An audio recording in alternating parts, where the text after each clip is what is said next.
What is it like to be seen? What does it feel like to look at someone without words, without introductions, to be in contact without those charming little icebreakers we use to get through the awkward first moments of meeting someone?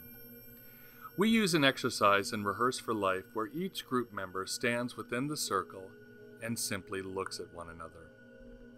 If we were to put ourselves in another's shoes, especially as therapists, we might ask ourselves, what is this experience like for our new client who comes into our office feeling vulnerable, anxious, apprehensive about sharing their secrets with a total stranger, and sometimes feeling like they are being judged, being seen?